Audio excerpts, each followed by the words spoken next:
Speaking of which, and we're live. Johnny, you've heard the bars and kilobytes remix, haven't you? This is a remix. Oh yeah, you want to hear it? Yeah, let me hear it. I see bars and kilobytes. Nice. Bytes. See, this is like, you're like famous now, man. This is your song. Bars.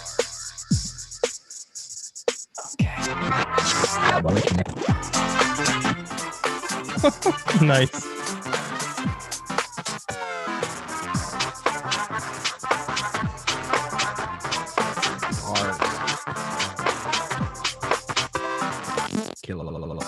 It's a little bit out of control, but we can't control BMC, you know? Kilobytes. Bars.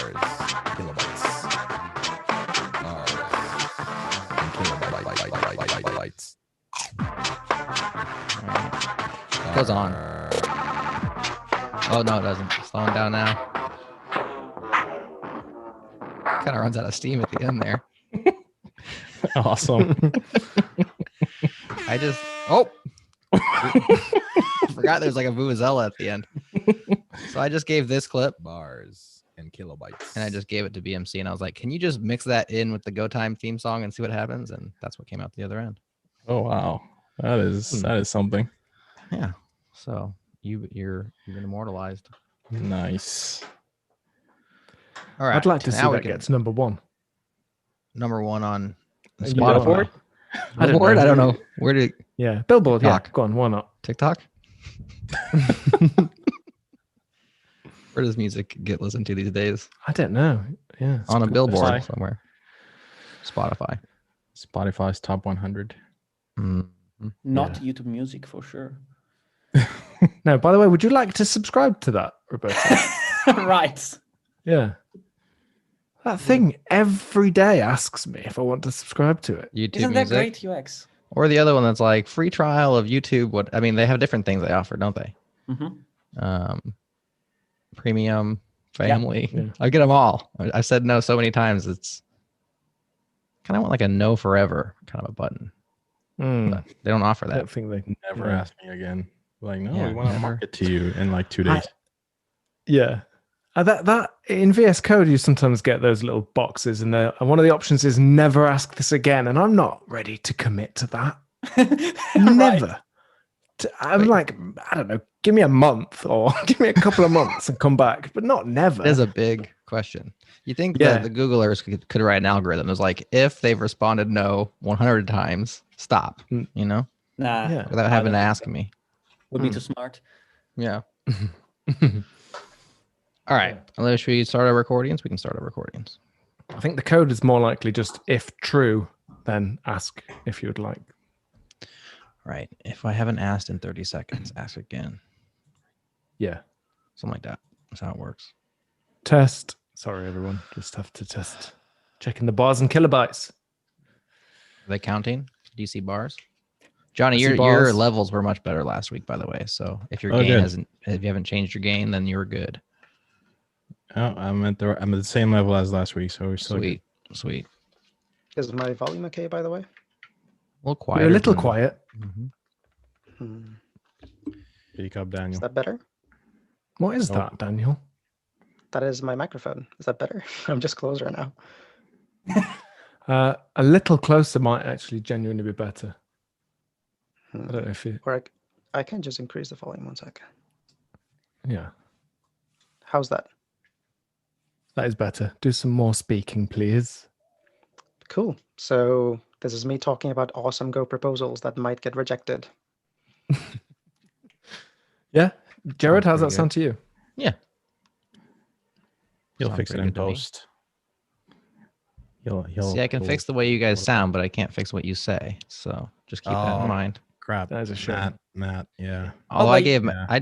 I dissed Matt in the last episode. Remember that, Johnny? I said because Yeah. I was on the last episode, guys. You missed it, or it's still didn't know that. upcoming, so you didn't miss it yet. I didn't sign off on that. Johnny invited me, was it, or is it John? No, it was you. And I said normally you can complain about the way things sound. I can't remember exactly what I said. I said if if you don't like Go Times content, email Matt Ryer. But if you don't like the way it Right. sounds, email me. Right. Yeah. Except for this episode where I'm in, I can be blamed for everything because I was on the show. Something like that. It was much smarter sounding when I said it. That was Yeah, a big that sounded Yeah. smart. It was Thank you. smoother. Yeah, It was smoother. Yeah. I think you get better the more So time. who do we email then? If it was much smoother last time, I don't know who to email now. Just me? Yeah, write an email to Content? yourself. I'll say complaints go to Matt and then praise comes my way. Yeah, Balance it out. I'm fine with that. Do we ever have any complaints? Not really. No, not really. Oh, there's People a keep to story there. themselves. Okay. There's a backstage podcast, isn't there, where you talk about the making of the podcasts? This is true. Yes. Do you ever talk about the complaints on there? I just want to know what the complaints are. People complain because they can hear people typing during the shows. Oh, Is that that me? Daniel again? Yeah, is that We got mechanical. Daniel. We got a Just mechanical kidding. keyboard. I was just busting Daniel. You did tell me to increase the gain, so on your It's your keyboard. fault. on your keyboard? As long as you're not Yeah. typing and talking at the same time, we're good. Like if you're typing while Matt's talking, that's fine because we'll drop that to 0 anyways. I'm not going to be typing later. It's Doesn't just mean me. Specifically, if you Yeah. do it while Matt talks, no big deal. Yeah. Okay, I'm gonna hop At out of least here. it I sounded assume you like want- good. Sorry. At least it sounded like good typing, though. It was like, It was productive it's not like- typing. Yeah. you know what I mean?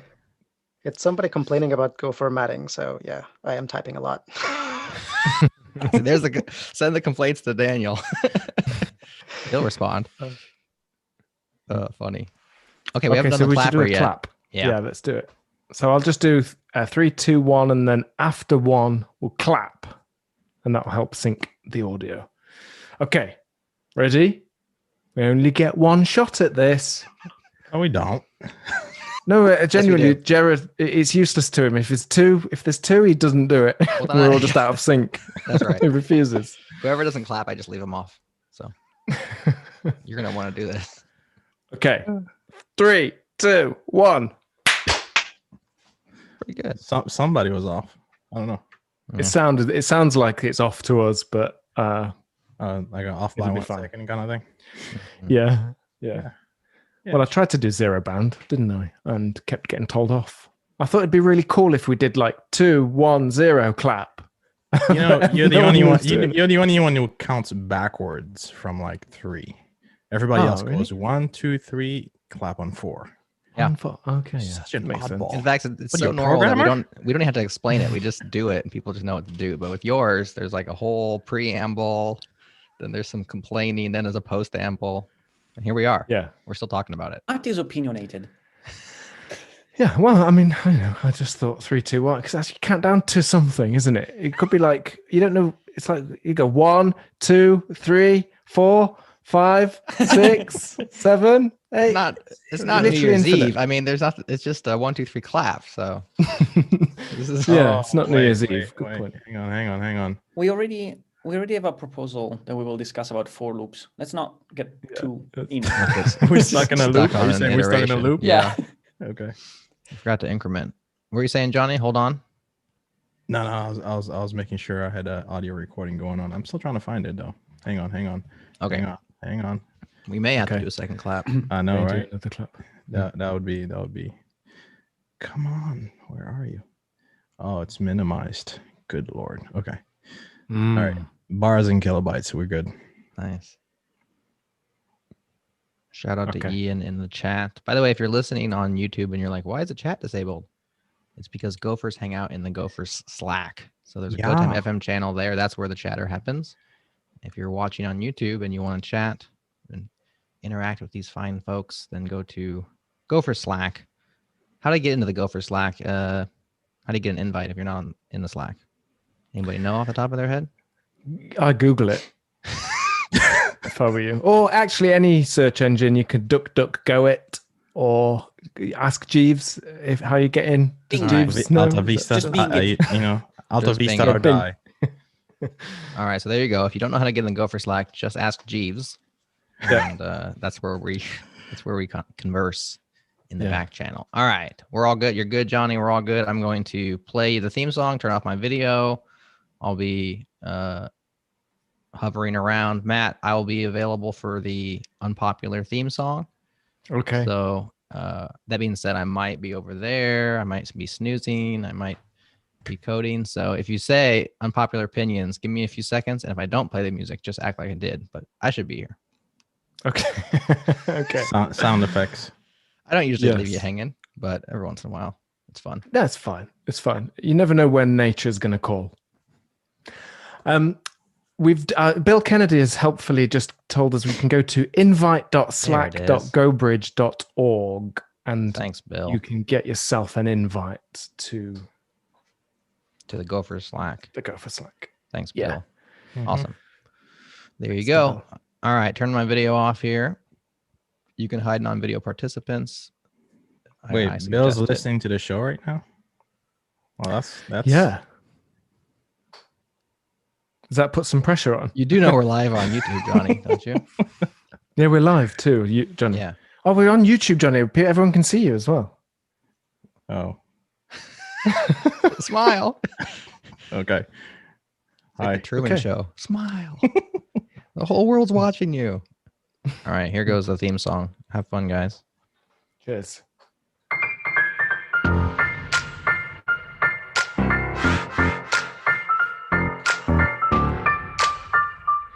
Let's do it.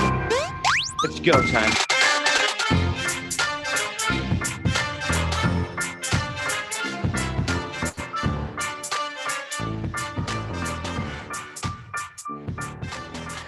Hello and welcome to Go Time. I'm Matt Ryer and I close my browser tabs. I'm not like these people that just have millions of tabs open for weeks and weeks and then they can't find anything. And when you pair with them, you know, they can't even find anything. So it's like, close your tabs. That's it. I close my tabs. Welcome to part 2 of our deep dive on Go language proposals. You don't have to have seen part 1 or heard part 1, but you know, we're not that organized. But you can go back and listen to it afterwards for different language proposals that we all just discuss and chat about. So let's meet the panel today. Joining me, it's your friend and mine, Johnny Borsico. Hello, Johnny. Hello, everyone. And I do keep my tabs open. And, how many? I get to the point where I can only see the little favicons. So I have to sort of guess which one of the multiple tabs are the same favicon I have. Like, it's really hard when you have like a sort of a GitHub icons on like more than half the tabs you have, and I have like usually like 50, 60 of them. And then I wonder why my fan's like going off, right? So it's like self-inflicted wound almost. Yeah, I did find a neat little tool the other day called a one tab. It'll like close all the tabs and create links for you and put them on one tab, as the name implies. So yeah, so now I choose that. I use that as a sort of a excuse to just open all kinds of things, right? Because I can always one tab it and now I have a list of things. By the way, am I the only one who doesn't use bookmarks anymore? Anyways, let's move on to the other folks. That's a good question. I've honestly never really used bookmarks. I think I really should, because there's loads of stuff on the internet, isn't there? There's loads of stuff. But yeah, I don't. I just DuckDuckGo everything fresh every time. We've also let's also meet our other guests. He's back. It's Roberto Clapis. Hello, Roberto. Hello. And I would like to say that I pin some of my tabs and I close the others. Ooh. So here's yet another approach. How many pinned tabs do you have? 9. Okay. Okay. Is that because that's the maximum number you're allowed to have, or is that where you? No, it's just because that's the amount of chats that I use, and each one of them has to run in a separate tab because the web. Yeah. Okay. What are all the tabs? What are the URLs for them all? Can you just read them out quickly? No, it's fine. No, it's fine. I don't want to just thought I'd ask. Chat. Yeah, no, there's no props. We've also very lucky to welcome back Daniel Marti. Daniel, welcome back. Happy to be back. and I feel like I'm back from the past because I just realized that tab pinning is a thing as of Yeah. 10 seconds ago.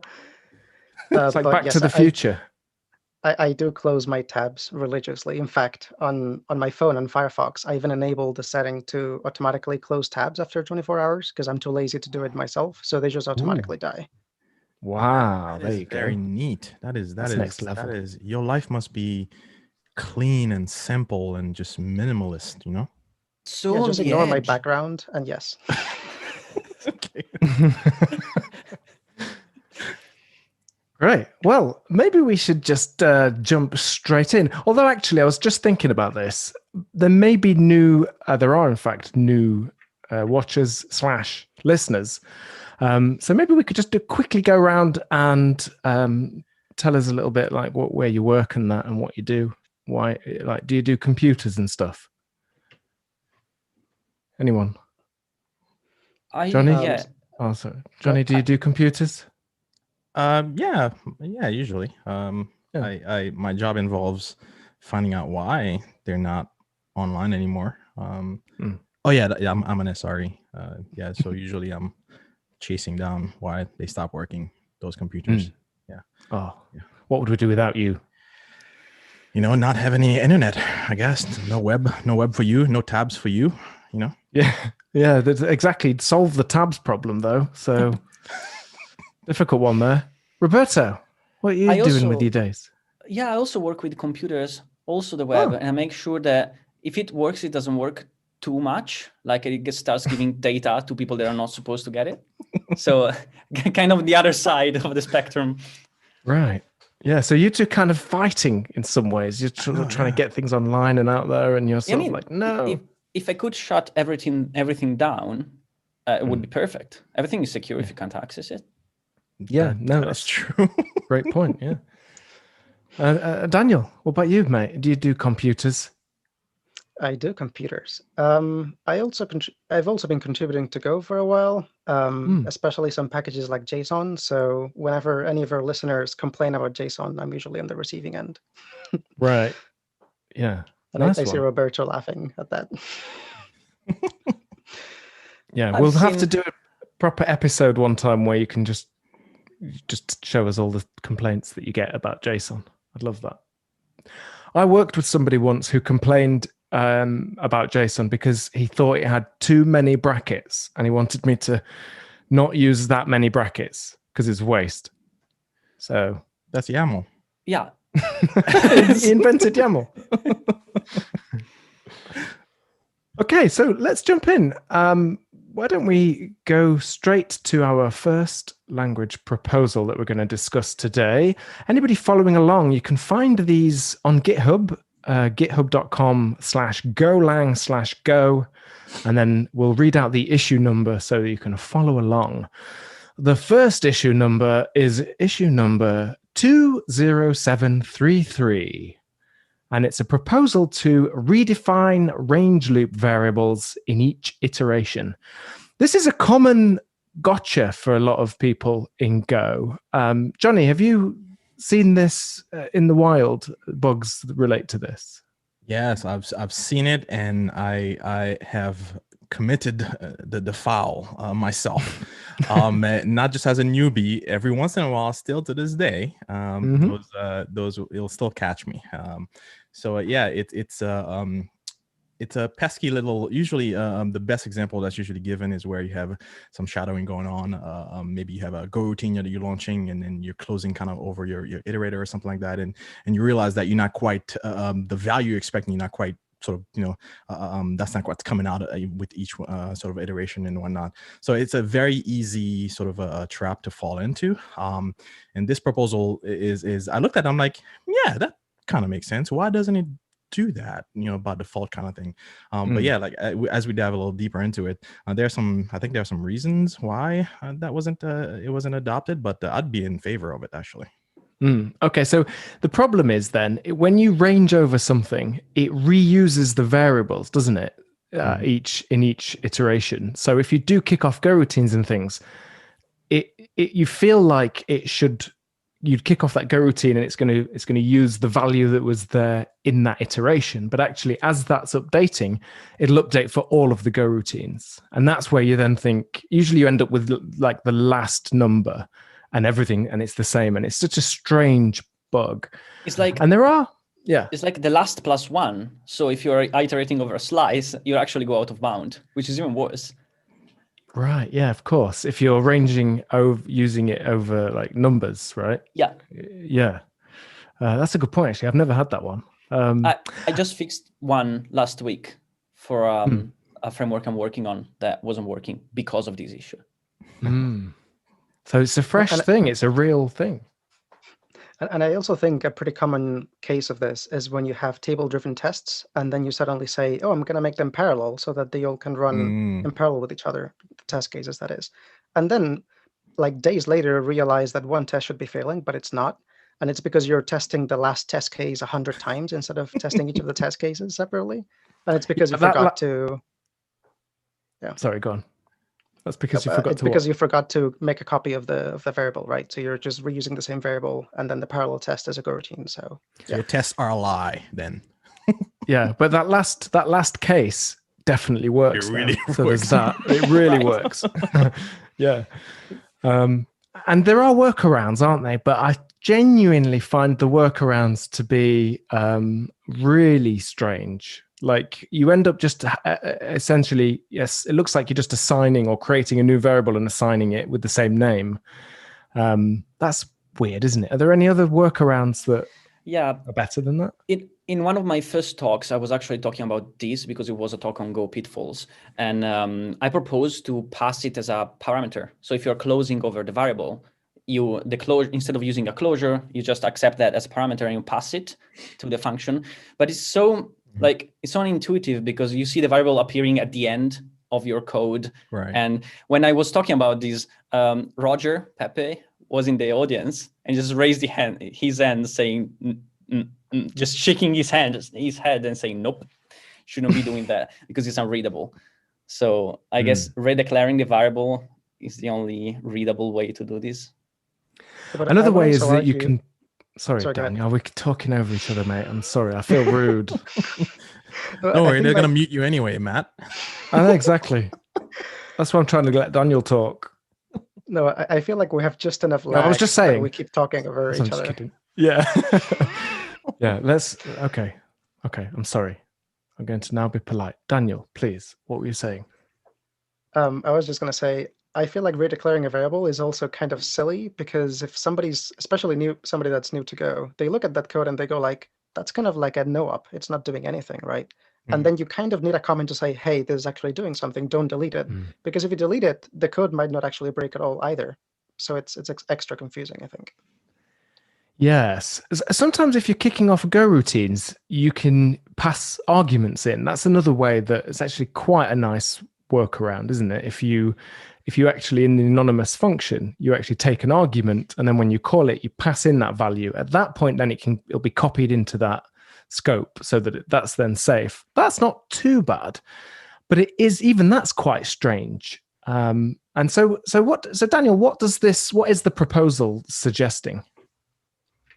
So the proposal is essentially suggesting to change the default behavior to redeclare the variable at each iteration. So essentially have a variable scoped within each iteration instead of sharing one.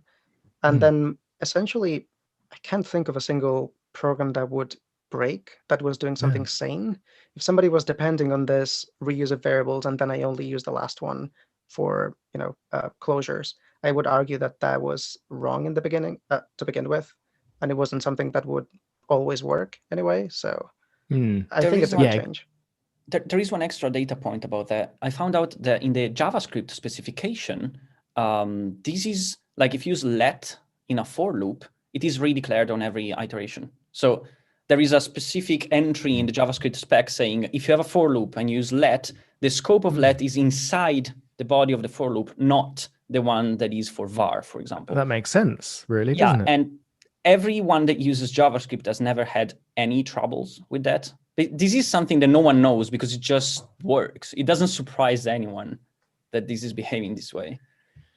Yeah, and I think to Daniel's point, this is probably completely backwards compatible because even code that has the weird, quirky workarounds, they'll still work. And they could be tidied up later. This has 91 thumbs up on GitHub emojis there, and 6 thumbs downs. It's got 11 of these weird party emojis and 9 love hearts. I think emojis are essentially how we should make decisions these days in the modern world. Someone's just done it deliberately, partied it, turned it to 12. So yeah, I feel like this is actually quite a good one. Is there a difficulty in implementation? I mean, was this a design decision, do we know? Or is this just what happened and we sort of found out later this was a side effect of how it was built? In my reading of the commentary going back and forth, most folks seem to be in favor of it. You had people that are on the Go team, obviously, chiming in. People that are or were are chiming in, and for the most part, I mean, this seems like a change that wouldn't get a lot of pushback. Again, because the with the sort of implicit implementation or support for this, I can't think of many situations where it would actually break someone's logic. If you're doing, if you're writing, if your stuff is sort of behaves as expected. Not to say that there aren't any edge cases, but for the most part, it seems overwhelmingly supported. And there's a comment in there from Brad Fitzpatrick around sort of giving it more consideration for Go 2. So who knows? Maybe we'll see this. Yeah. Also, if you look at the way this is compiled, it's clear that the way it is because there is no exception there. It just works. This is the way the for loops are compiled because the first statement is run only once, and that's the declaration. And some people complain that this could introduce some performance issues because then you get a lot of variables. But if you look at it, if you are really that concerned about performance, well, it's weird because why are you optimizing that kind of things? But if you are, you can just declare it on the line before the for loop and just don't use the first. You can just do for semicolon and go on with your life. Right. Yeah, so if you were ranging over some big chunks of data, and then they're suddenly now being copied, could you ever notice that? Would that ever make a marked kind of difference? If you don't close over it, and if you don't keep a reference, no, because the variable will be inlined by the inliner. It will disappear in the next loop.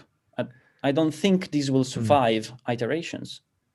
Yeah, and Okay. I don't think copies are going to be a worry because if you have large structures as the element value that you're ranging over, they're getting copied today anyway. So it's just a different kind of copy, but I think it's still just going to be one copy. Yeah. Well, I know that junior devs often, and actually people sometimes from other languages, and even just normal Go people, I'm really not trying to single any people out here, but there are some people that really do get a bit too worried about that kind of thing, where they'll kind of use pointers unnecessarily sometimes because the idea of just passing pointers around is kind of much easier and lighter. But in practice, that's the thing. In practice, what difference does it really make? And I think that kind of a good point generally to make there. So yeah, okay, we'll do that one. We should do that one then. That's our decision. Is this what this is? We're just deciding now? Just well, I've added a thumbs up. Maybe that'll kick it over the edge. What do you think? Yeah, they'll be like in the Go team HQ. They'll be like, "We've got a thumbs up from Johnny B. Let's get on it." I hope they do. I would actually bet on this one getting accepted soon, of all the ones that we've talked about at least.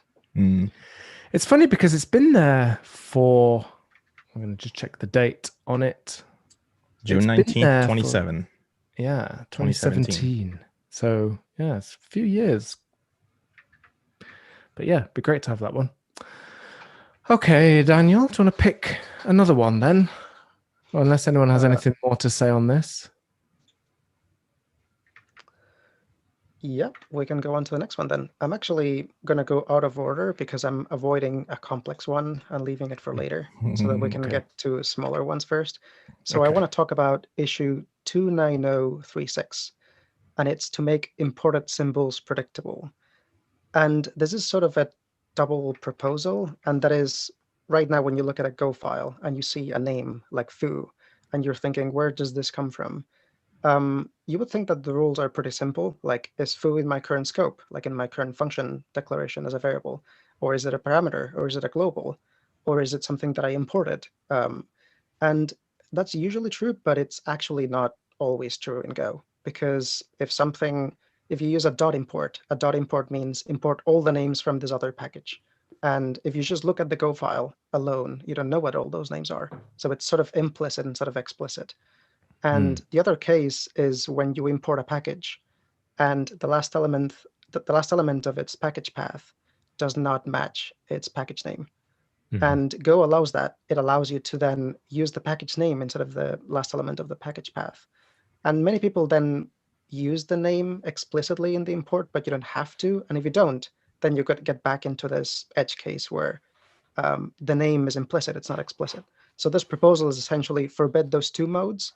And then when you look at a name in a Go file, without loading all the dependencies, without loading all the type information, you can always easily know where it comes from. Yeah, this is one where it's kind of one of those best practices is to name the folder of the package the same as the package, because it just helps with lots of things. And then this proposal is talking about, I suppose, you always require that symbol to be explicit, maybe, or it would be harder to make it not allow you to put a different package name inside a folder, wouldn't it? That would be quite strange, but is that the proposal then, is to always it will define, and you do it before the import. So you do import the name that you're going to use locally and then the package as a string. And that's how you can do that. You can also, Daniel, though, change. You could make up any symbol name, couldn't you? But that's probably okay, isn't it? Because it's local and that's up to you. And in fact, it's kind of a feature too, isn't it? Especially if you've got clashing packages, or even you just don't like the package name. Right. So I think what's being forbidden here is that if I declare a package path called go/foo, it ends in go/foo. Sorry, go-foo, but the package name is foo. Right now, I can import that as literally just some path /go-foo, but then use it as foo because the package name is implicit. So this is saying, no, if you want to use it, you have to explicitly import it as foo, because then the syntax alone will tell you where foo is being defined. And I think that's a good change. I agree also, because we can have tools like Go import automatically add that named import, and people will not touch it. But when you read the file from GitHub or wherever, you can just infer everything from the file without having to look around and hope that you find the right name. This is one of the features that I love about Go. It's every file is self-contained. Like you can understand a lot by just looking at a file. And if you can see every file of a certain package, you understand the whole thing. The one thing I'll say I'm not in love with regards to this proposal is sort of the elimination of the dot import. There are some legitimate use cases. I mean, although I'll caveat that by saying that I don't use dot imports very often. I can't remember the last time I used that in production code, to be honest. I do know of some use cases where it does make for more elegant code, more readable code. The code generator, I think Goa, for example, I think it does a very good job of that, of using the dot import to allow you to sort of leverage sort of a very nice DSL like sort of a mechanism. And for those that don't know what the dot import does, basically it just whatever package you're importing with a dot import, it just kind of pretends that whatever you've just imported is in the same package where we're actually using it. So rather than saying Goa dot API, you can just say, if you import the Goa package, you can just say API dot whatever, right? Without having to say Goa dot API dot whatever. So it makes for if you're writing DSLs, it can be like a nice tool to have on your tool belt. But those are very specific circumstances, I think. But even then, like something like this would probably break a lot of things. So because of that, I can see the value of it. But because of that, we'd probably have to sort of have some tools to do some rewriting and things like that to sort of prevent a widespread breakage of things. But yeah, I think I'm not too hot on this one.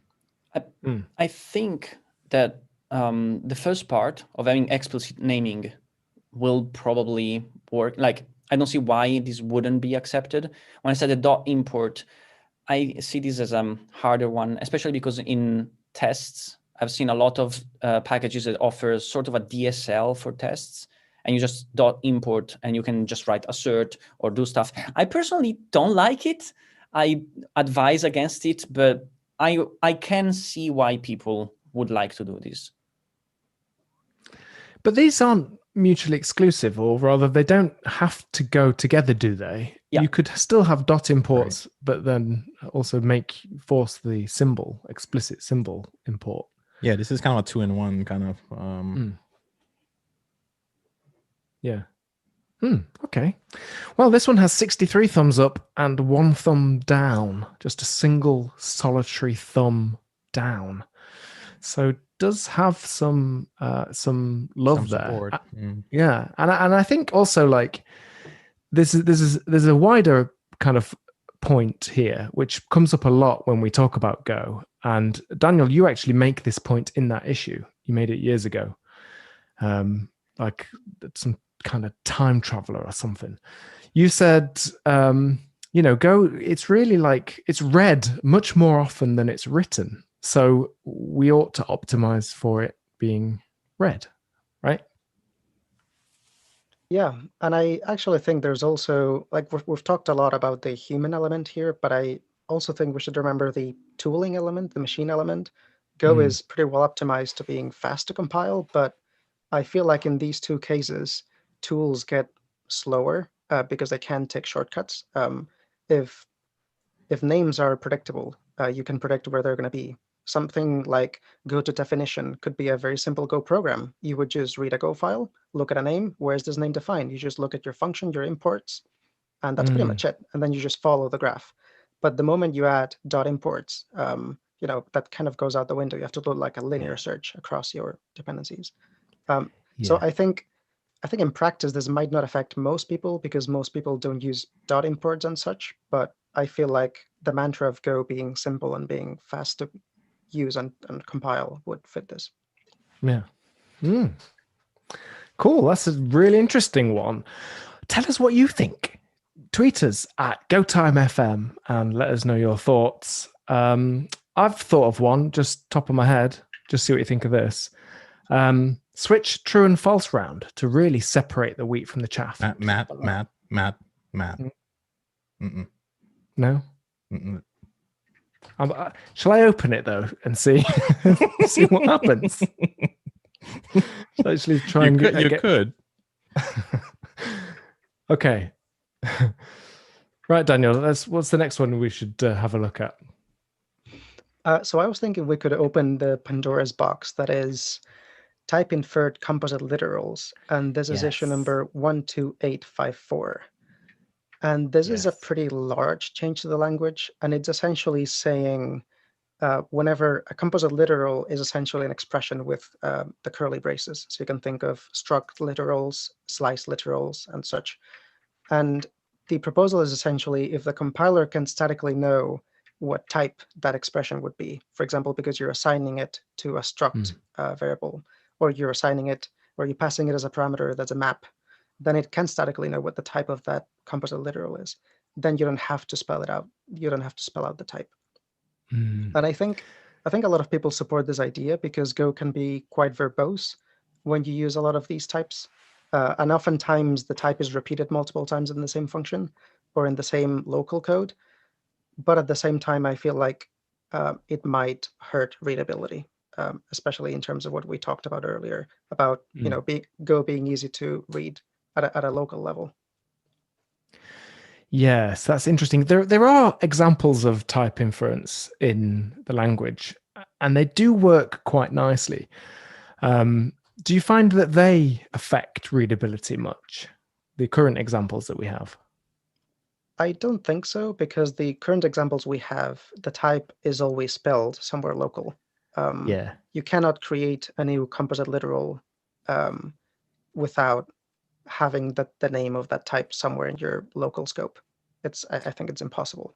With this new proposal, it would be possible. You might call an API that returns a type, and then you assign a new literal to that type, but you're not spelling out what that type is.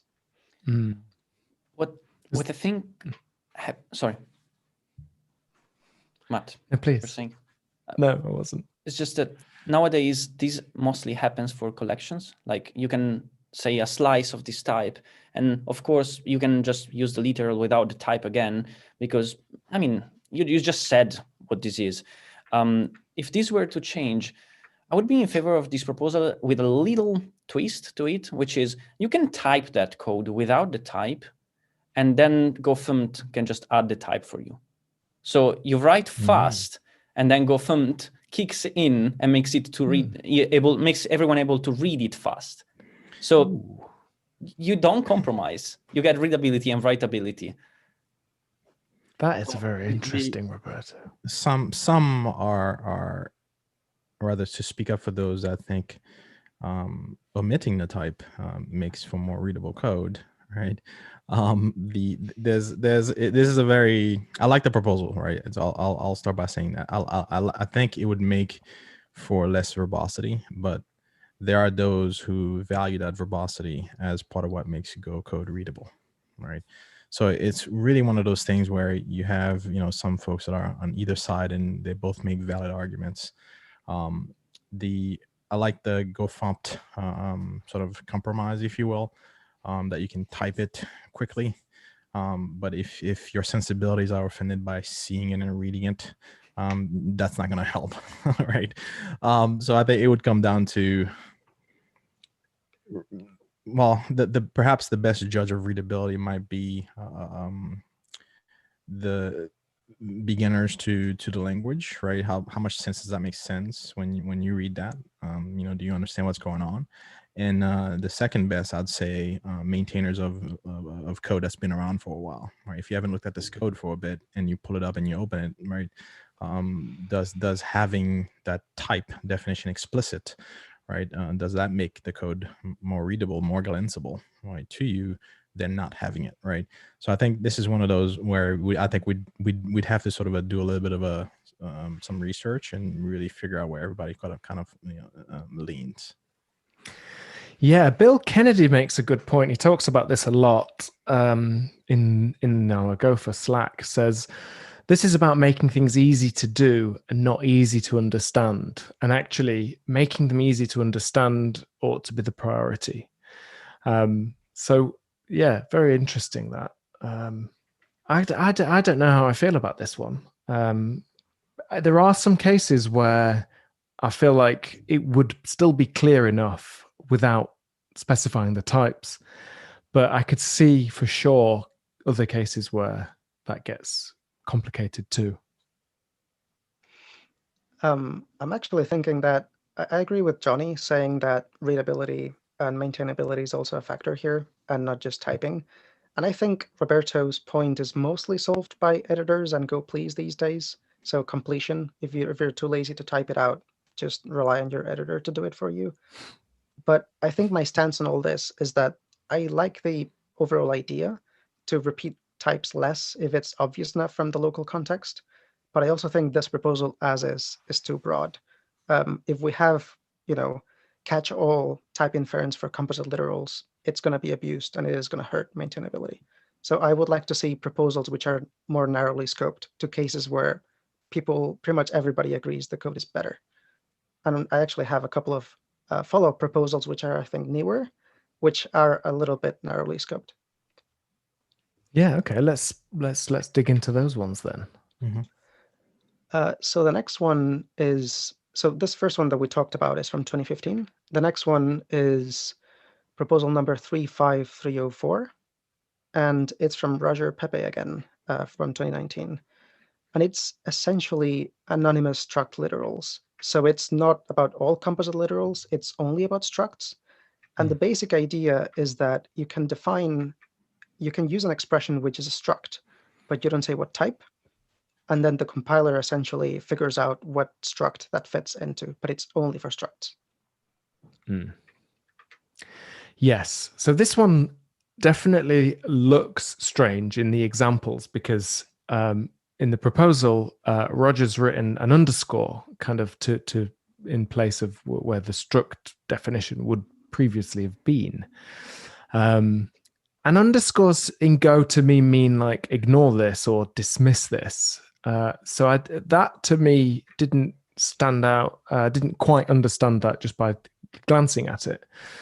But the principle is an interesting one because often you are just repeating yourself. I do it quite a lot in test code, but in other code too, where I'll just inline have a struct that I declare basically, and then immediately I will instantiate that, create one of them, and set the fields. And I do it all in one go. And it's very repetitive. It's essentially a list of the fields with the types and then a list of the field names with their values.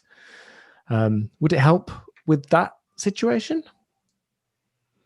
You probably wouldn't, would it? Because you have to declare the struct still somewhere, don't you? So if part of me feels like grabbing a chunk of the previous proposal and sort of merging it with this one. What I don't like about this one is the blank identifier, the use of the blank identifier. That's kind of rubbing me the wrong way a little bit. Like I associate that with what you said, Matt, with whatever it is that I'm assigning to this thing. I don't care about it, right? So discard it, GC it, whatever. So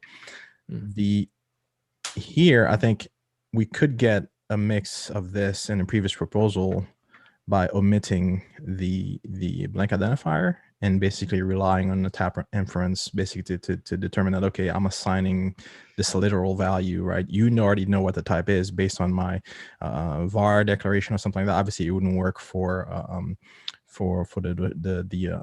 bucktooth operator, right? But you could use it for if you do var something of a given type, then you provide the literal value. Then I could see that without the blank identifier, I could see that working. I would like to clarify one thing, which is that this proposal is not strictly a subset of the previous proposal. So I lied a little bit, my bad. So there's one case that the previous proposal does not cover, which is what if you just want to create a struct expression, but it's not a named type that's been defined before. So you're creating an anonymous struct, a variable of anonymous struct type. So you could do var something, some name, and then struct, define the struct inline. It's an anonymous struct type, and then the value. So Gotcha. with the previous proposal, because it's inferring what the type will be, there's nothing to infer to if you use, foo : equals and then underscore with this new syntax, because there's nothing to infer to. Right. But with this new proposal, it would essentially be like, it's an anonymous struct type. I'm not trying to fit it into any other type, so it's just an anonymous type, and it would just work.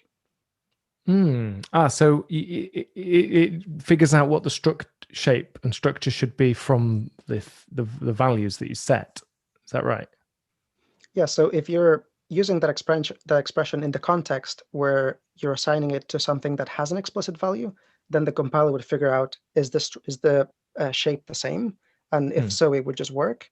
If the shape is different, it would fail. And if there's no specific type that you're assigning to, it would just use an anonymous struct type, just as if you had spelled it out, duplicating all the field names and so on. So that I quite like, because there's no other way. I mean, apart from we're going to get into the world of like number types, like is this a float or an int and things like this, which you have with constants anyway.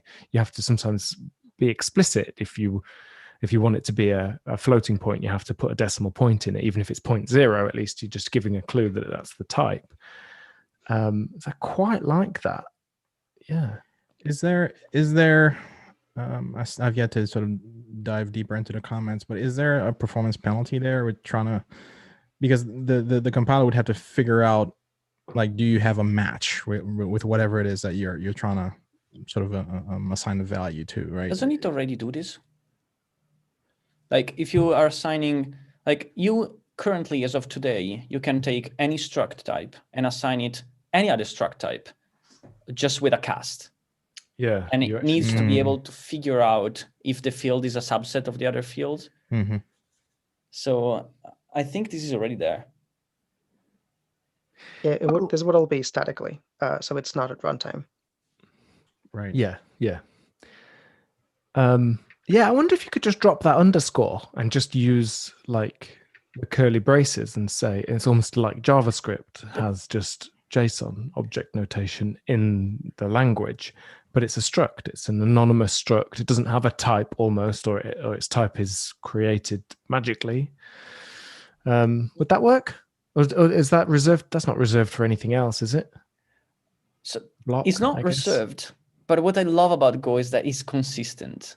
If you have var token equals, there must be 2 tokens afterwards. And it's like a type and a literal, if you're doing a literal expression. And I like when I read code, I can just glance over it and I know the order in which things come in.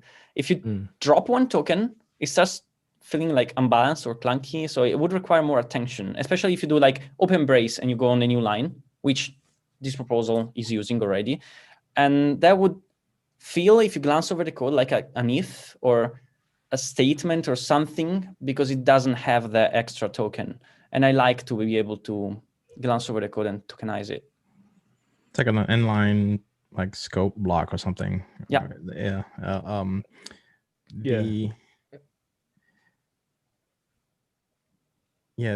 Something came to mind but quickly left, so I'll defer it.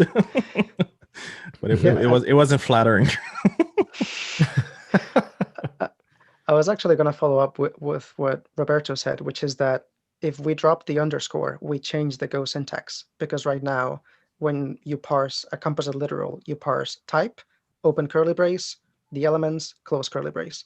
And if you drop the type, if you drop the type expression, be it the underscore, be it some name, be it whatever you want, then every single program out there that needs to parse Go code has to be updated. And that has a pretty high cost.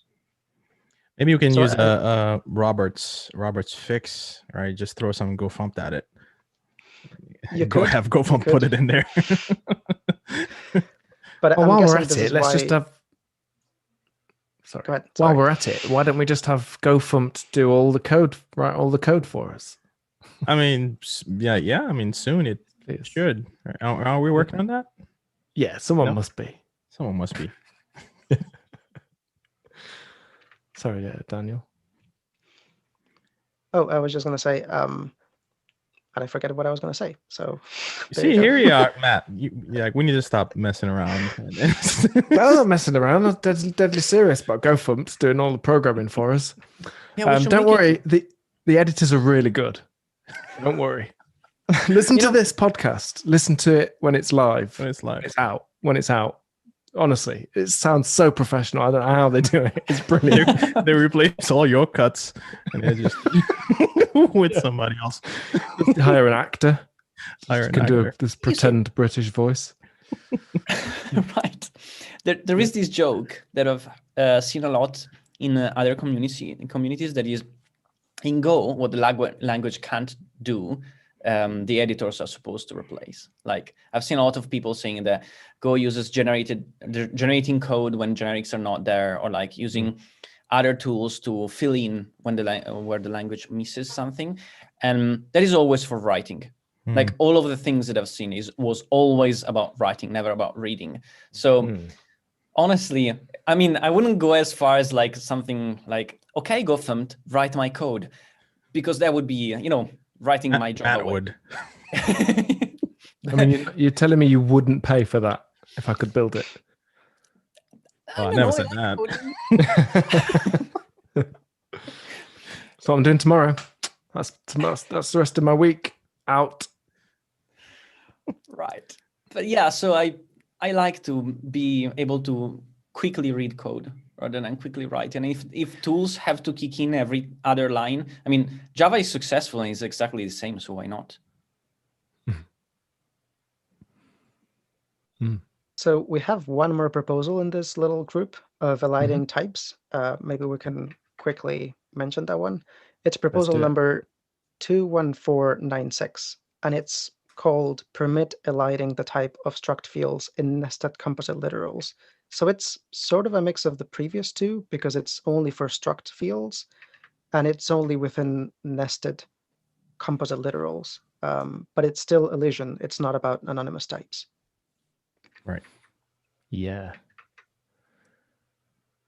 Okay.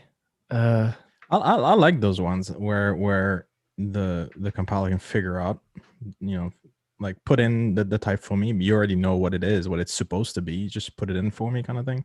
But again, on the other side of that, you pay that readability cost. So I think this proposal might be the smallest in terms of effect. I would even argue that this proposal is not going to affect readability because it's only within nested types. So if you're in a nested type, then further up the chain, you must have mentioned that type already. Yeah, I like this. Yeah. Yeah. At the same time, I'm looking at the examples and they don't quite look like Go to me, so I'm not sure how to feel about it. Yeah, that's an interesting instinct. I think it's actually quite important. I was just sat here reading this, which I realized doesn't make for great podcast content. But yeah, well, I don't know. Roberto, what do you think about this one? This one out of all of them is probably the one that I like the least because it's such an uncommon instance for me. Like, I would have used this like probably 5 times in the past 5 years.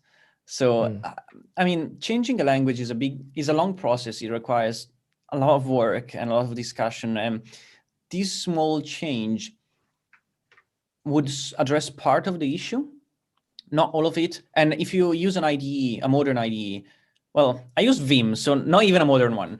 And you are inside a struct and you're about to type a field and you just tap completed. It's going to be there. So this one would save me 2 keystrokes every 5 years. So no, not a big fan.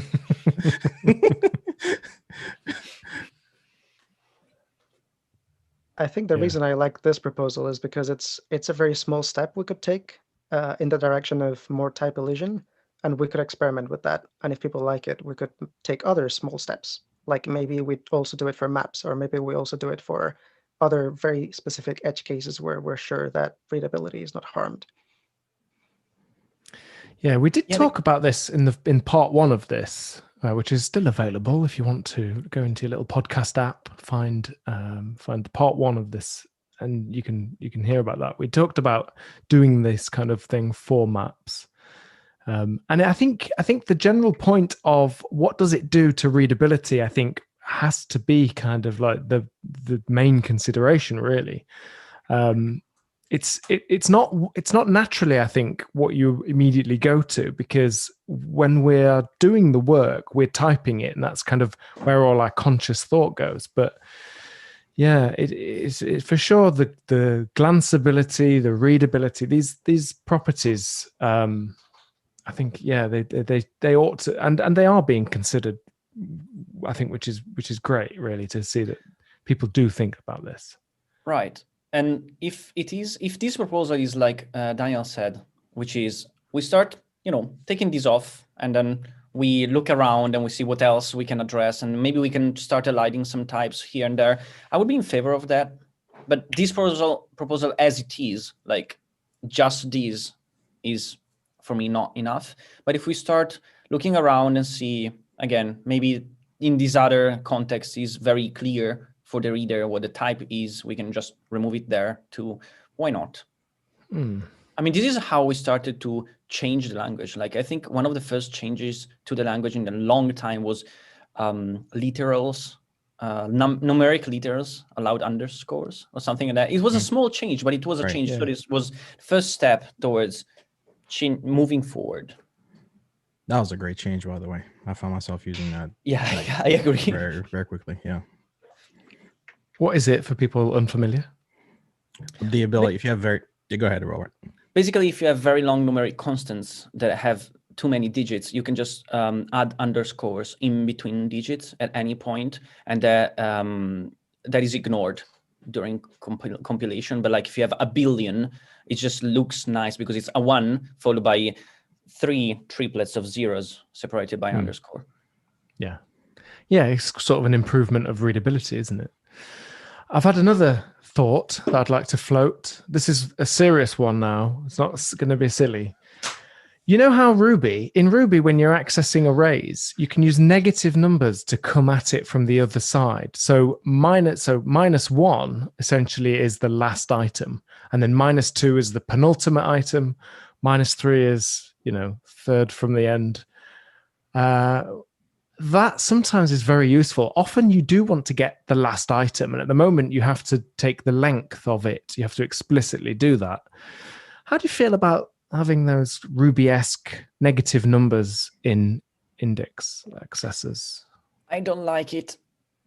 Why not? Because most of the time that I got an off by 1, I noticed because it panicked. Like most of the bugs that I saw in logs or stuff like that was because of crashes, because of off by 1s. And I found out that the logic was flawed in other ways thanks to this. I would be in favor of having a built-in function called last that takes a slice and returns slice or array and returns the last item and the last index if you read 2 values, for example. Because I've never needed the penultimate element, but the last one is frequent, as you say. So I would prefer something like that rather than having just weird -1 access. Unless maybe if it is a literal, like a numeric literal that you write in the source code, which is a -1. In that case, it's clear you're not iterating or having an off by 1. You mean that. Right. So you couldn't use it as a variable and count backwards through them. But because that's the other thing in Ruby you could do is you could loop backwards. But that's silly, really. So yeah, actually a literal. So it has to be spelled out. Right. I'll take that compromise if it would convince you. But you it's an interesting point, this wraparound. Johnny, what? We're not doing this one. Next thing you probably have loaded up is like, you want method missing. Method missing, I know you're gonna say. Oh, method missing. Don't you miss method missing? I've built some magical things happen with method missing. Yeah. Oh, but I don't think. Go ahead. Yeah, for those who don't know, in Ruby you can define something that runs in case someone is trying to use something that doesn't exist, and basically it allows you to build a very simple shell, interactive shell in Ruby by just defining that method missing, and that is one of the best and worst features of Ruby, I would say. Yeah.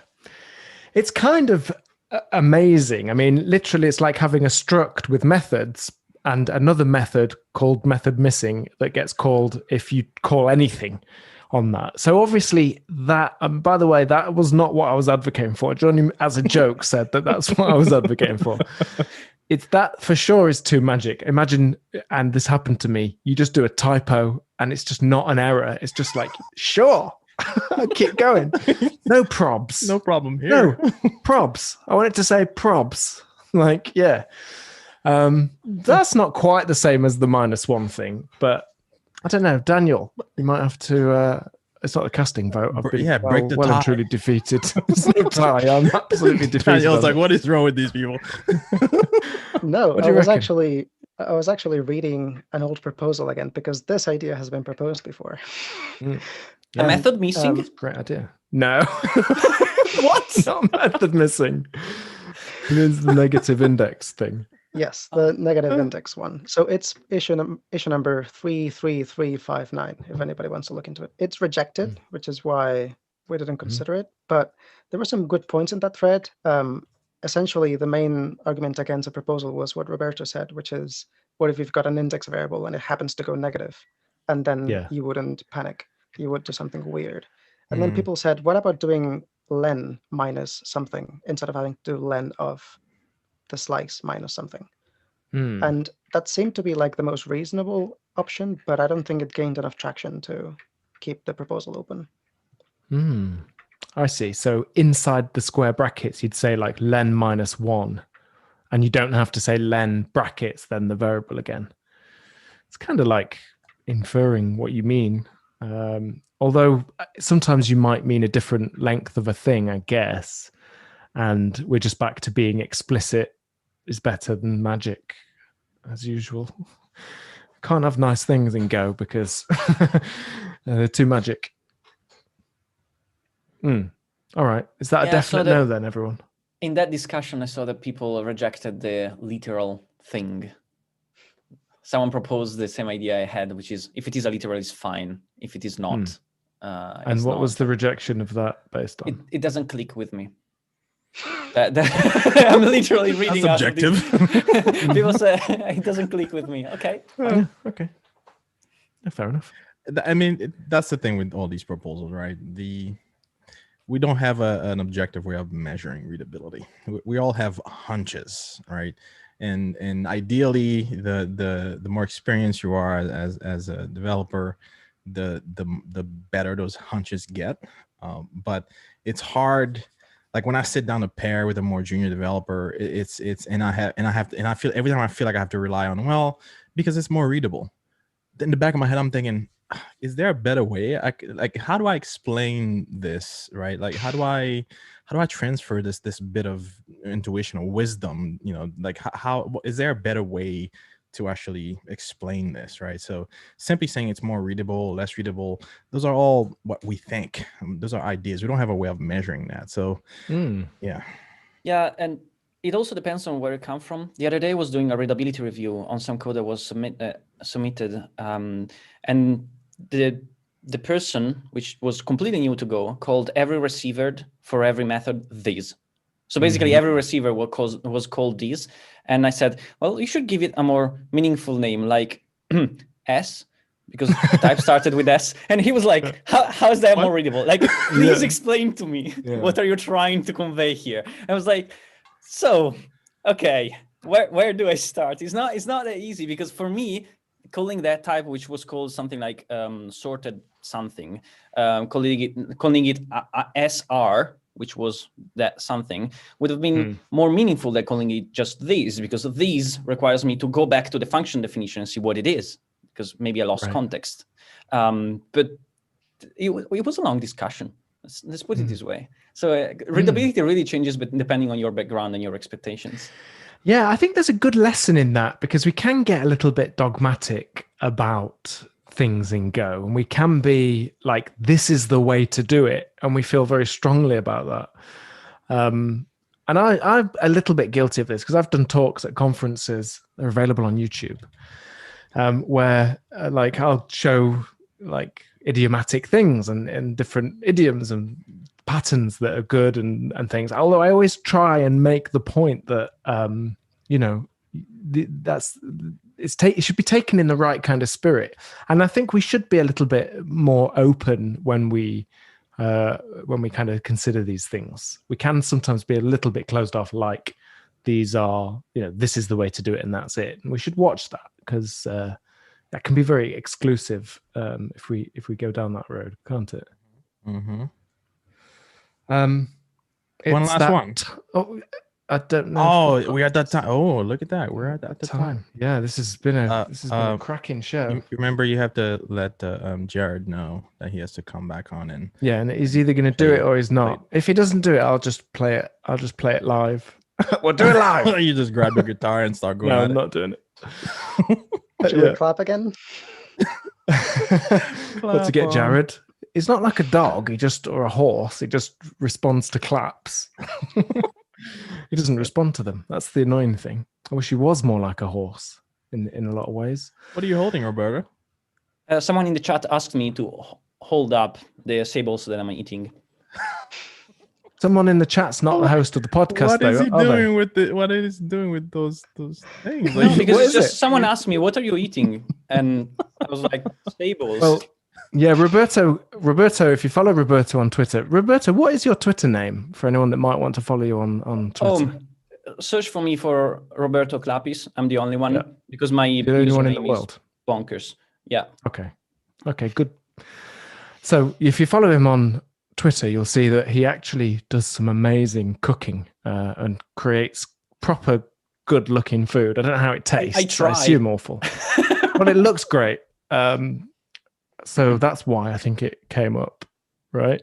Okay, yeah, so it's probably just because like of that. Homemade, Roberto. What you're eating? Homemade. Yeah. Basically everything I eat now is homemade. I mean, Right. except if it is like something I just take and cook, like vegetables. If you steam them, is it really homemade? I just put it in a machine and wait for it to be ready. Oh, what? Do you Depends want to where eat you it straight do out it. of the ground with the dirt and everything? No, I don't cultivate yet. Yeah. Okay. Well, as I was saying before, I was rudely interrupted by people talking about Roberto's food. It's that time again. It's time for Unpopular Opinions.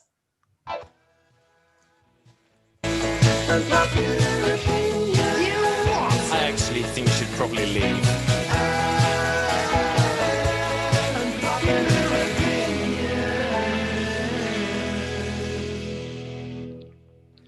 Okay, I'm going to go first this time. This is my unpopular opinion, and this one hurts me to say because people have done like lovely things for me, and this is now going to throw it back in their faces. Are you ready?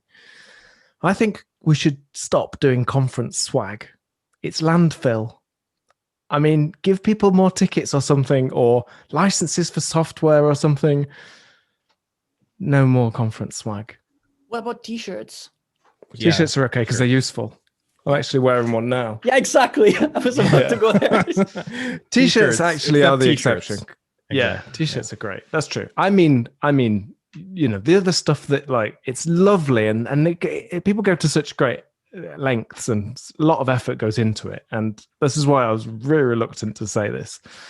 But yeah, What about Oh, like little plushy gophers and stuff?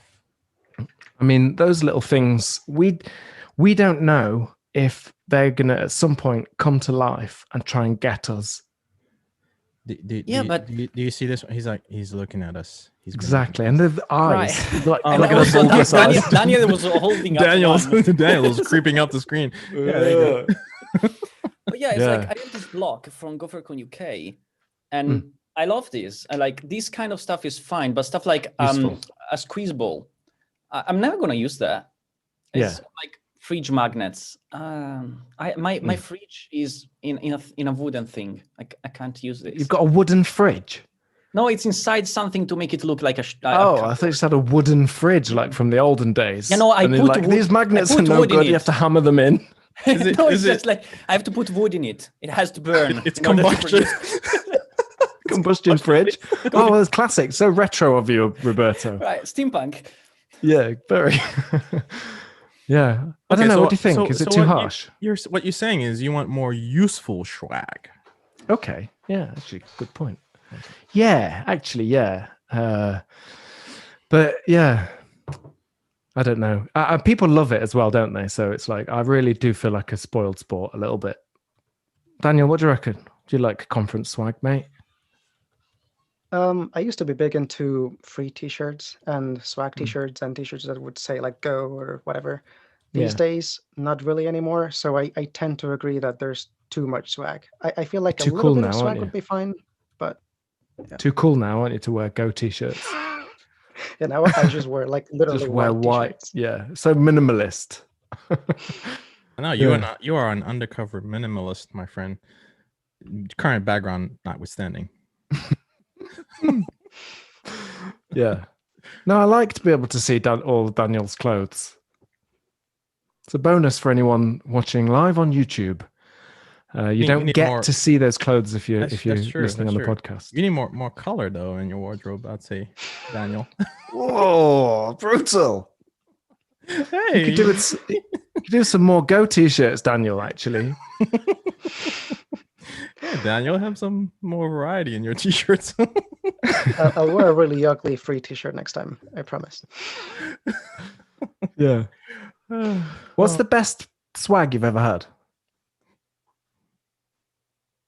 One time I was at a conference and they gave out hand sanitizer. Now you're talking. Was this like Right. immediately before COVID? No, it wasn't actually. Especially now, it'd be great, wouldn't it? Yeah. They were very Masks. forward-looking. Like Yeah. that was almost James- an oracle. It's just- Germs have been around for ages, Roberto. no, I don't. So- I don't know of any germs before 2020. Sorry. Yeah. Yeah. Once Anyone at a else got any conference- other? Sorry, mate. So go ahead. No, please. Once at a conference, they were giving out rechargeable batteries to charge your phone with, because supposedly you're going around all day with your phone. So I was thinking, wait, now I need to remember to charge my second battery so I can charge my first battery. That's kind of. Can you I charge felt it from really- your phone? Can you do it that way? Um, If it runs out, you can just charge it with your phone. No, that this was work? before the USB-C days. So it was like Yeah. micro USB that would only go one way. No. Yeah. I have a well, not another, but I have an unpopular opinion. What is it, Johnny? You wanna know what it is? Yes, please. You may not like it. Do you really want to know what it is? Is it about British people? Uh Now it is. Now it is. It's like, yeah, I good to mention it. Yeah. yeah, yeah. But no, seriously. I do think that we in the Go community can suffer from a little bit of groupthink. The whole thing about idiomatic Go. What does it mean to write idiomatic Go? Again, to go back to the stuff that I touched on earlier when I'm pairing with somebody, the stuff that Roberta mentioned earlier. Like some things you can't really objectively, like, sort of put a number or be specific about it. You kind of have to get, well, that do it this way because that's kind of the way we do it, right? Now there's some wisdom, right, that can be gotten from the crowd when a bunch of people try something and they all discuss and exchange ideas and realize, okay, doing it this way more often than not will yield some benefits. Doing it that way more often than not will yield some troublesome things.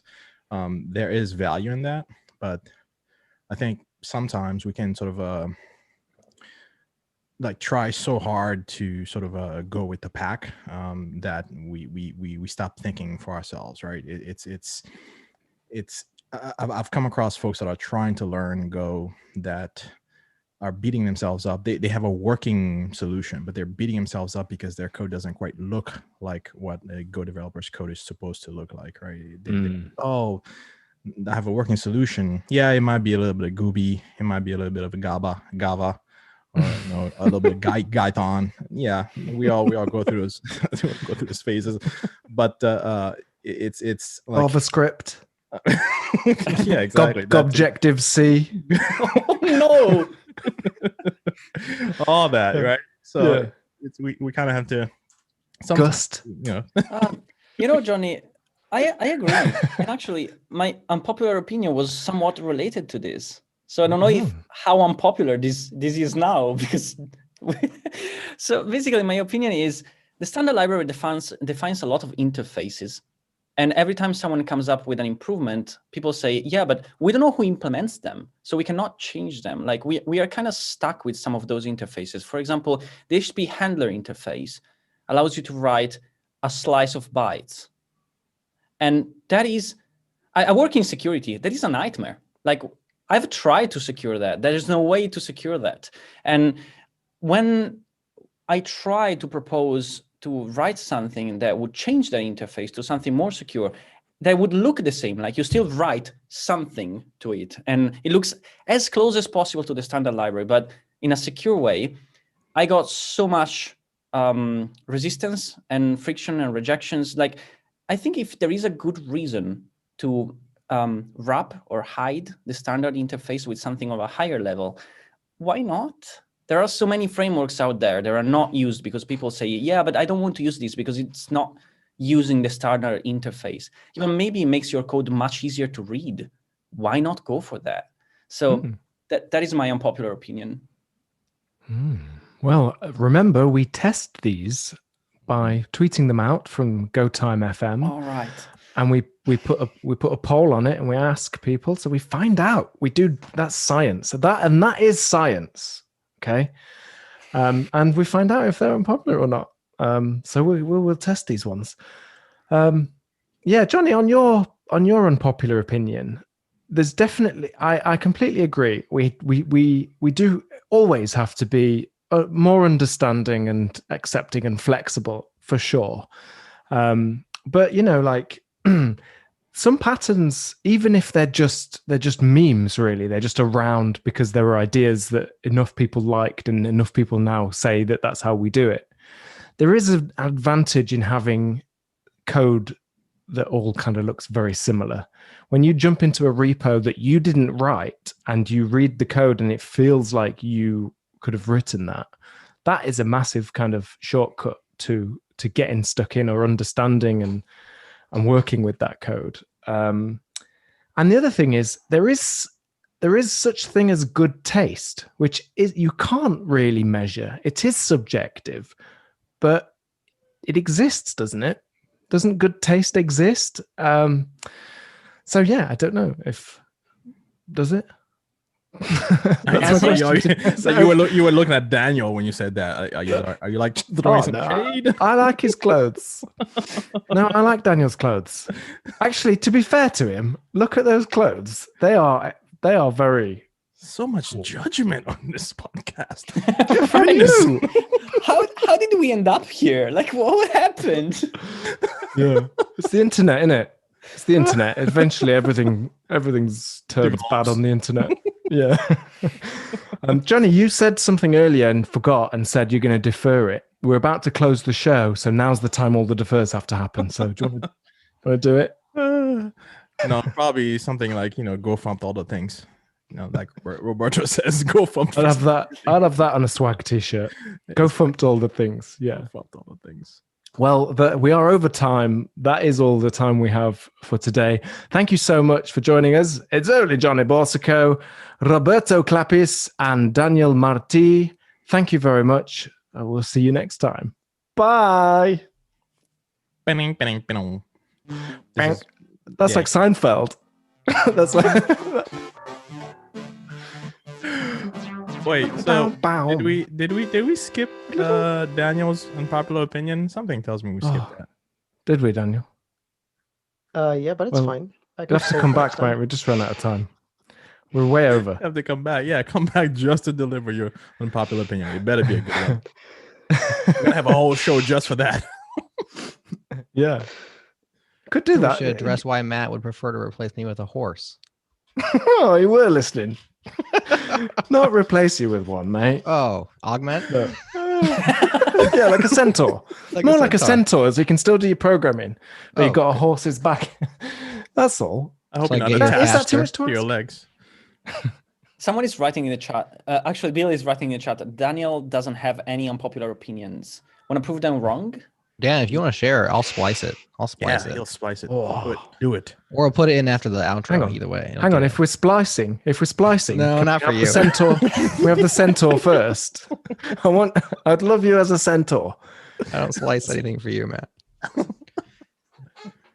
Slice. Daniel. I'll slice things out, but I won't splice things in. Go ahead, Daniel. So my unpopular opinion is going to be the vast majority of projects, including open source, should use monorepos. For example, on GitHub. I see far too many projects that have like a sprinkling of 30 repos on GitHub, and oftentimes it's unnecessary. I feel like everybody should begin with a single repo and think very, very hard before splitting that up, especially because it does have some advantages. Like if you have some component that you think many other people are going to want, you might want to consider living with the downsides. But do you really think that many people are going to use it? I don't think so, at least in general, or at least by default. I agree. That one is not unpopular with me. No. I'm doing a reboot of a project of mine called Bitbar, and it's got a website. It's an app. It has a front end in the app. It has a back end. It has Go packages. It has generation like generation code. That is all going to be in a monorepo. How do you manage to turn this into an advertisement for Bitbar? Well, it's just an accident. It's just a happy accident for everyone. Bitbar is still available.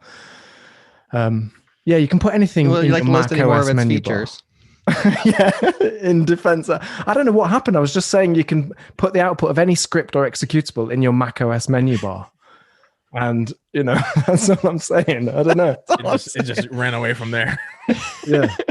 No, but the thing is, like, when you have a pull request, often you're changing things across the entire stack. Very often.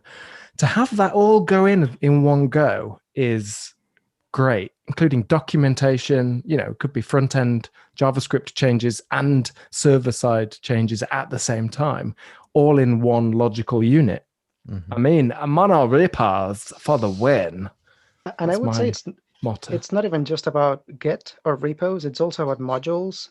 Oftentimes you find projects that produce like 30 modules and you think this could all be a single module. It might be big, but does that really matter? It's not like I have to link in every single package from the module. Right. Yeah. And also, I'm in favor of monorepo. I mean, at work, I only use one repo for everything. And that works fine so far. So how long does it take to check out? You need tooling for you don't check it out, not the entire thing. I mean, I don't know how many billion lines of code. I think I don't check it out. Well, why stop there? Why don't you just put, github.com/the repo, and we'll just all put our code in one mono repo. I mean, if it's better. Git doesn't, Git is not very well fitted for that, I would say. Well, it's funny because there's no such thing as as pull requests across multiple repos in GitHub, for example. That's not a thing, right? It could be. So you cannot, right. If you want to change your API without breaking users, one solution is to fix your users when you change the API, but you can't because your users are not able to sync on a single commit with you. So that's a pity. Fix your users. There's something there you can do with that, Matt. You're holding it wrong. Yeah. Fix your users. Yeah, if it's not Roberto's code that's broken, it's the humans trying to use it that are broken. No, they're the ones that need fixing. It's different. Let's say that if you change an API, you should be responsible to fixing all the code that you broke for that change. So you'll think twice before doing that. Right. That's the approach. Yeah. Yeah, I could see that. Not bad. It's a good unpopular opinion. Again, we'll test it. I don't think it's going to be very unpopular. Well, it is, isn't it? Actually, especially there's a lot of. You don't see it much in practice, but I think people will agree with it. I think if anybody agrees with it, then they have to fix their splattering of repos. Ooh, that would have been a more unpopular opinion. You should have said, I think all these people need to fix their repos. upping your stakes. Yeah. Now you're getting unpopular. Put your effort where your mouth is. Can you imagine if we all had to deliver on the things we promise? Anyways. That's why I don't make promises. Too much of a failure to promise things. When I work with the Go team, I work with the only team that doesn't have to uphold the Go one promise. Ooh. Pray tell. Say that again, Roberto. You know that there is the Go one backward compatibility promise. The only reason you can break that is for security. And the only time I work with the Go team is for security patches. So, how much I care about my promises. I never thought about that. You even break other people's promises. That is pretty cool. Yeah, but that's equivalent of if you say, I promise I'll leave my password on the monitor on a little post-it note. And then later you think, I shouldn't do that. It's okay to break that promise. That's essentially the equivalent, isn't it? Yes. Basically. Yes, exactly. Oh, that's all right. If you squint, yeah. If you squint. Yeah, it's kind of the same thing, yeah. Yeah. Was there a better place it was to an put analogy, it? for sure. That's the best place for your password, isn't it? It's actually not that bad, is it? Turns out it's not that insecure. Now I work from home. It's pretty much like, yeah, if you work from home and that's I mean, because then the hacker has to have physical access to your machine, and then you're already pwned, right? Right. And that's security 101. Yeah, exactly. Yeah. If in your house, then yeah. But if you're sitting at a cubicle, and they walk behind you and ask you what the weather's like, they can glance. Now you're talking. Yeah, they're like, different oh, levels. yeah. What did you do at the weekend? Monkey 1, 2, Can I borrow 3. some hand sanitizer? Yeah. What are your passwords? Let's go around the table. See what's your current password like? What sort of password I honestly do not know what my passwords are because it's randomized and completely it's very, very long and randomized for every single service. What's your master password? Just the one is funny. Come on. Just the one. I have a friend who likes to come up with very complex schemes for his passwords, and they're so complex that he's proud of them. So he'll routinely tell me what the scheme is, and I'll just be over here jotting down. Trying to, yeah. So Yeah, he's really you know, made it easy. Like what? your third son, middle name plus I don't know, just A friend of mine told me that his daughter is just learning, kind of getting to grips with language and speaking, and often will just say words that aren't words, it's made up words, and they become his passwords, which I think is adorable. That's awesome. Yeah, Pontus has suggested we do a section called Unpopular Passwords, where we ask our guests to tell us, hopefully the passwords are unpopular. right. I know Daniels. It's Martini 1 2 3. Oh, yeah, it's going to be in it. It's going to be some pun on that. But with an accent on the I, which makes it Exactly. very hard to brute force. I know, right? I'm starting to see a pattern. All Unicode. I'm starting to see a pattern, which is that if I stay quiet for more than a couple of minutes, I get bullied. You get pulled in. You get pulled in. Not bullied. You need to just talk pulled more. in. That's your defense. Not by me. Yeah. It's mostly Johnny. He's waiting for his chance. Hey, I care about inclusion, man. You can't be on the sidelines. You gotta Good point. participate. Yeah, exactly. All right, guys, you want to stop your recordings? Because I'm sure this is not going on the show. What? That's some of the best banter we've had in a while. Oh, we don't include bullying, Johnny. It's I think that's the only reason. it's in our code of conduct. No. That's unfortunate. Yeah, that's why I'm basically. You know what, Johnny? in Just don't most even shows. upload your track. You don't have to upload, okay?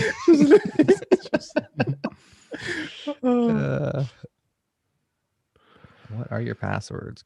Yeah, round robin. Round robin. Round robin, what are your passwords? Let's go around. Ian's what are your suggesting. We just all take turns. All right, Ian, you go first. All right, this is episode 168. Make sure that's correct. Yep.